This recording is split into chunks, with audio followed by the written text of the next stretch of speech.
ciel est bleu, elle est belle, même quand il pleut, mais le jour où je t'ai rencontré. Vous la connaissez, cette musique? Mais si, souvenez-vous, vous l'avez déjà entendue quelque part.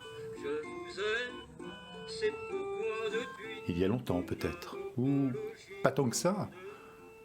Sur une place de village, lors d'un spectacle de rue, ou une fête populaire, ou au jardin d'enfants. Ça ne vous revient pas? Vraiment? Et pourtant elle sonne étrangement familière, n'est-ce pas? C'est sans doute qu'elle fait partie de ces musiques qui habitent notre mémoire collective, notre patrimoine culturel. Oh, tout de suite les grands mots, patrimoine culturel, rien que ça. Oui, rien que ça, ou plutôt tout ça. Parce que le patrimoine culturel, ce n'est pas une chose inventée par des élites pour décrire nos habitudes quotidiennes, nos façons de boire, manger, chanter, rire, lire ou danser. Non, le patrimoine culturel, il appartient à tous. Oui, à tous. À vous, à moi. C'est ce que l'abbé Jean Garneret, premier défenseur du patrimoine comtois, a compris. En 1946, il fondait le musée comtois. À l'époque, on l'appelait même musée populaire comtois. L'abbé, il voulait garder des traces d'un monde rural qui appartenait déjà au passé. Et il l'a fait en collectant des objets anciens, mais aussi des contes, des jeux, des images, des musiques, afin, disait-il, de rendre au peuple son butin.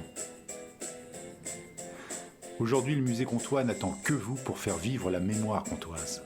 En visitant le musée, vous découvrirez des milliers d'objets qui ont partagé la vie des Comtois depuis plus de 200 ans. Et si vous lui léguiez, eh oui, pourquoi pas, un objet de votre passé qui s'ennuie au fond de votre cave, ou dans un recoin de votre grenier. Oh, pas forcément centenaire, hein, parce que vous l'avez compris, au musée comtois, l'histoire on l'écrit au jour le jour. Car cette idée que la culture est la propriété de ceux qui s'en réclament, elle est aujourd'hui soutenue par l'UNESCO. Décidément, il avait tout compris, l'abbé. Si la citadelle de Besançon est inscrite sur la liste du patrimoine mondial de l'UNESCO, c'est au titre des fortifications Vauban. Mais la citadelle est aussi en accord avec d'autres valeurs portées par l'UNESCO. La préservation de la biodiversité, avec son muséum, la mise en valeur des cultures, à travers son musée comtois, la défense de la citoyenneté et de la paix, par le biais de son musée de la résistance et de la déportation. Allez découvrir cette richesse au cœur de la citadelle de Besançon. Rendez-vous sur citadelle.com.